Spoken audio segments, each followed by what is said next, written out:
Welcome to the Breaking 90 podcast, where we talk about all things sustainable fat loss. We take people on 90-day journeys to creating fat loss forever. Thanks for listening. I hope you enjoy the episode. Hello, everyone, and welcome back to the Breaking 90 podcast. I'm your host today, Jerrika Rydell.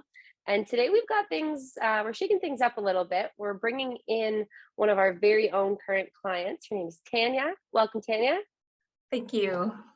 Awesome. We're so excited to have you. And this is fun. We've done this with a couple clients, and our recent one was a past client. So Tanya, she's been with us for just over a year now? Yeah, since January 2022. If you're listening, it's now about February 2023, depending on when you're listening to this podcast. So she's been with us for a full calendar year, and we don't get the chance that often to have clients this long, because we do a 90-day program.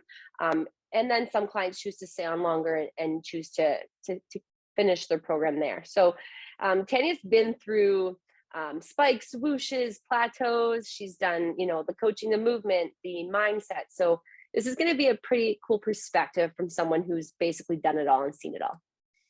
All right, Tanya, let's dive in. So before we get to it, let's just talk about where you're from, because you get to experience pretty intense winters, and we're both bundled up. If you're watching on YouTube, you're going to see both of our blankets wrapped around. So you can do a quick introduction, where you're from, and what got you started, or what made you start searching for a program like ours. Yeah, you bet. So I'm Tanya, and I am in Alberta. So the closest town is Edson.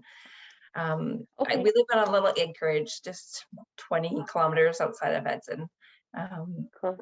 And we've been here since 2017, and you'll probably hear my dogs bark in the background. Love it. I'm a big fan.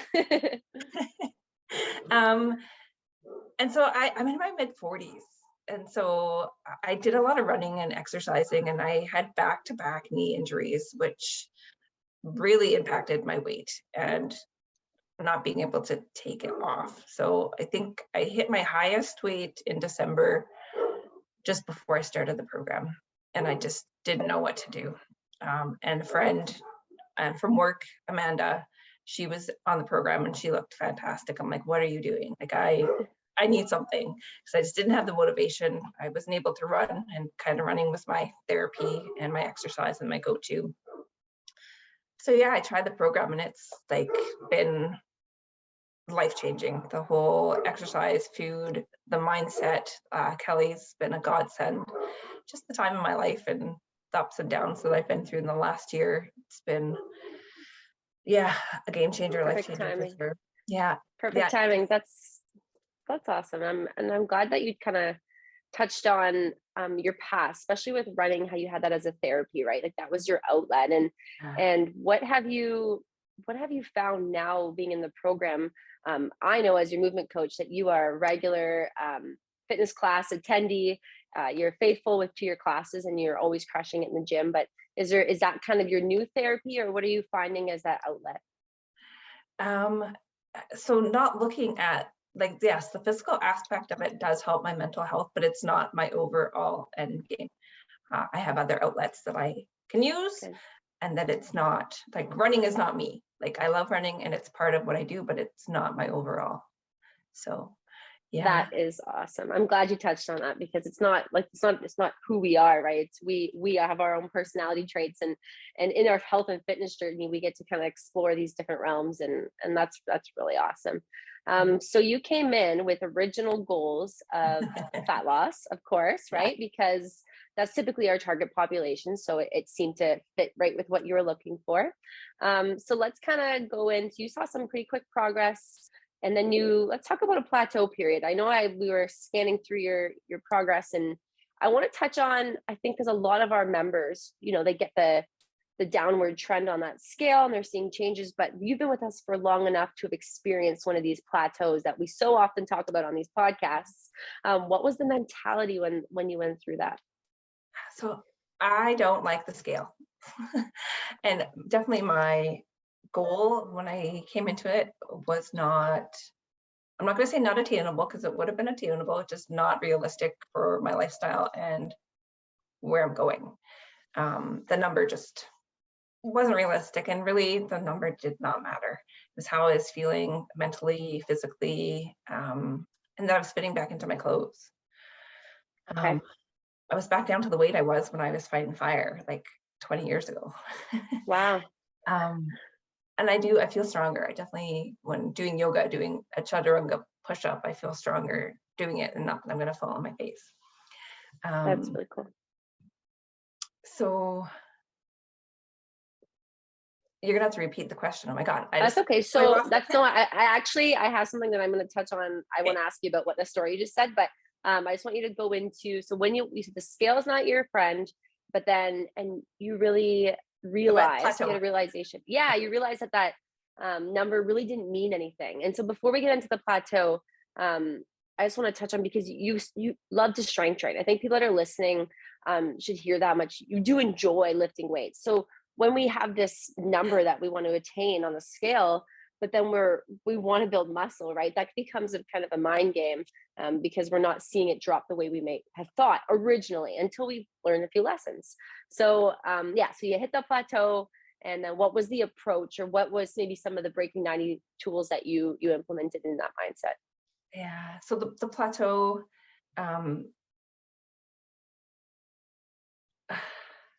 the mindset of that plateau, I think was frustrating for sure, because I'm stuck. Now what? Like, I'm not gonna eat less. Like, that's just not an option. I'm happy. So I think I did reach out to you and Alex just to be like, okay, what can I do? And honestly, though, the lifting weights, I don't love lifting weights. I don't. Oh, here we go. This is great. I definitely did in my 20s, and now it's just like, like I like the workouts and stuff, and I feel great, but lifting weights, like I would not go to a gym. There's no way I'd go back to a gym. Not my thing. I'm so glad you touched on so many awesome points. First and foremost, I'm going to cycle back and say I'm really glad you just said you felt frustrated, because we know Alex and I and Kelly come on here and we try to teach lessons about, scale, and we talk about all these numbers, but to hear it from a client, to be like, yeah, I'm frustrated too. Like, it happens. It's reality. I'm glad everyone can hear that from you. But this is good, because from you, you're like, Jerrika, I need to work out, let's do this. And I'm seeing the side of like, oh, Tanya loves to work out. Like, she's crushing it. But this is great. I want everyone to hear that again. She does not like to lift weights. So what are the reasons why you're doing it? Just because you know the benefits behind it? Yeah. I want to feel that strength again. I want to see that toneness that I know I can do, and I can do it. No matter what age I'm going to be, it's totally attainable. And whatever that looks like if it's body weight, if it's just my fitness classes, it's worth it. Like, I would rather be outside walking my dogs or hiking, but that's not, like, there's more to it that I need to think about too. So yeah, and I think at least something we can dive into, because the hiking and the walking and even the running, like all that, and we know the benefits, and they're amazing, but especially as we age, right? Women, even over 35, we start to see those declines in bone density and muscle mass. So the fact that that's just at the forefront, but also we're allowed to be like, yeah, I want to look, and I'm putting this in quotation, the word toned, because all of our clients use that term. But when we say the word toned, typically it just means we want to be more defined, or have a little bit less body fat with a little bit more muscle mass to see those muscles popping a bit. So we're allowed to say, yeah, I want to feel toned. I want to look more defined. So just along with the benefits of strength training and protecting our muscle mass and our joints as we age, yeah, you want to look good, and you can attain that at any age, and that's a great goal. Yeah.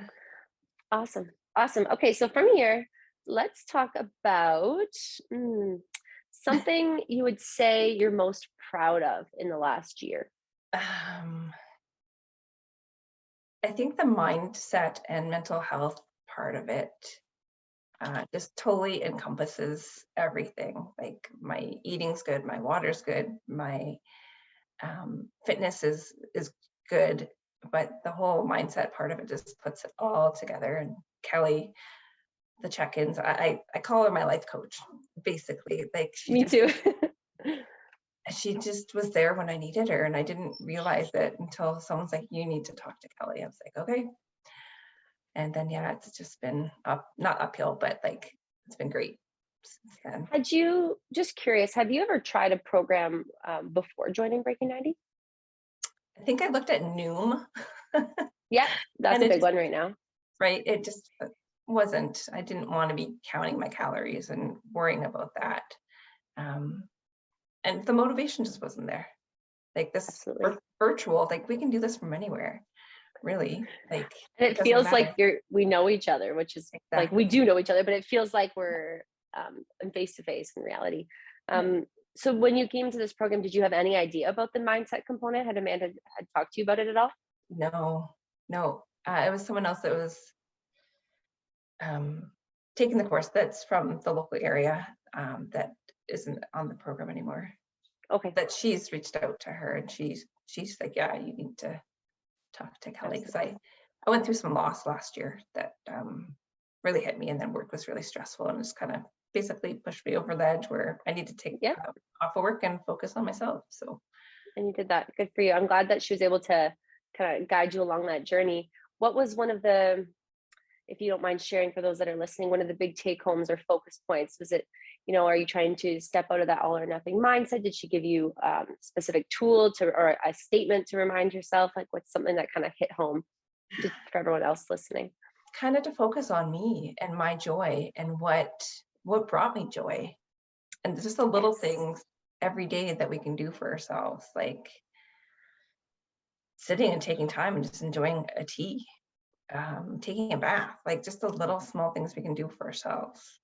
It's so true. I remember Kelly had everyone, I'm not sure if you were on one of the calls, but writing out exactly that, like things that bring you joy, or you have to ask yourself what you want to feel. I'm sure she did that with you. Ask yourself what are you looking to feel, and then write down activities that include that feeling. I want to feel calm. Well, then I would write take a hike. I'm sure you can relate to that one, right? So then when you take time to be like, okay, what am I looking to feel today, or taking time for myself, you can go through that list, and she's got a really cool way of incorporating that.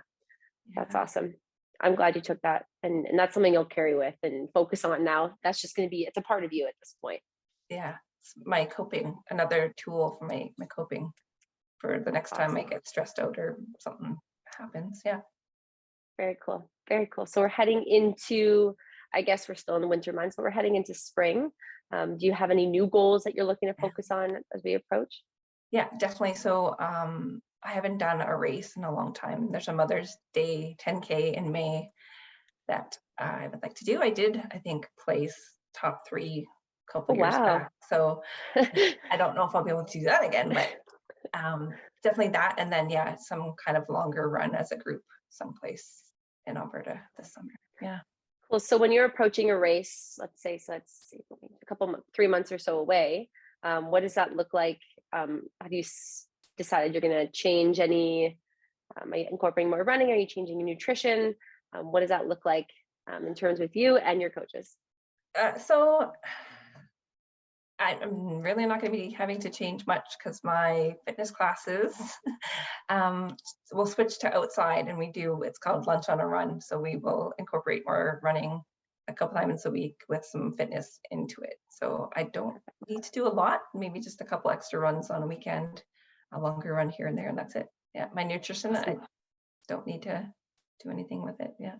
I was kind of hoping you would say that, just because, a lot of the times we get these goals and we dive into search for a quick fix, or, what do I have to, turn our life around in 3-month period to try to attain this specific goal. But the whole reason behind why you're doing this is to make it sustainable, make it a lifestyle, so that if you were to decide, okay, this is my new goal, I already have this tool already in place. So this goal of 3 months from now is totally attainable. Yeah. I'm excited for you.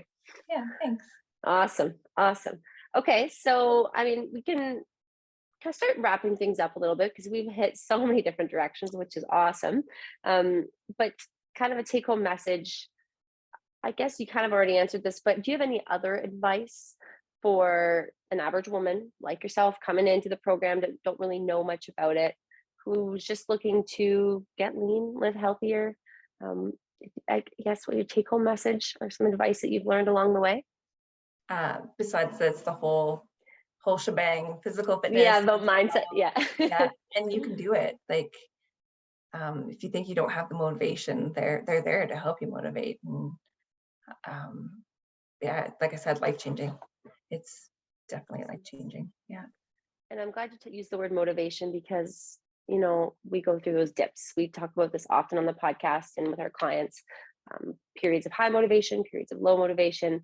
And especially in those periods of low motivation, I mean, we're here all the time, but it's that accountability. And I think everyone needs that accountability in some fashion, whether that's via a coach online or via you have a workout buddy that you attend these classes with. So, you know, you can have multiple different types of accountability in your life. And maybe it's, you know, doing your own accountability partner, setting those alarms to be like, okay, self-care check-in, like go do something for yourself. So at the end of the day, it does come down to that accountability, whether it's for motivation and in your life. So I'm really glad that you touched on that. That's an awesome point. Cool.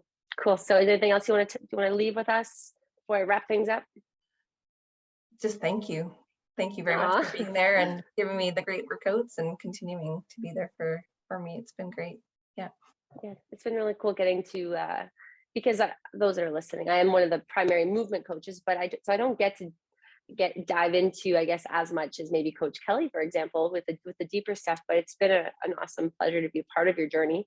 And I mean, really, it's just it's never ending. It's just begun. You can see it as look at it that way. And no matter what, whether it's yourself or those that are listening that have been past clients or current clients, we're always here, right? Whether it's a message on Facebook or any type of, or most of you can text us, like we're always here for those quick answers or advice. So don't hesitate to ever touch in. Awesome. Okay. So for those that resonated with this or wanted maybe a friend to hear from a current client, please screenshot wherever you're listening and share on any of your social media platforms. We are so thankful and grateful to have you all as listeners. And I'm thankful to have you today, Tanya. Thank you, Jerrika. Awesome.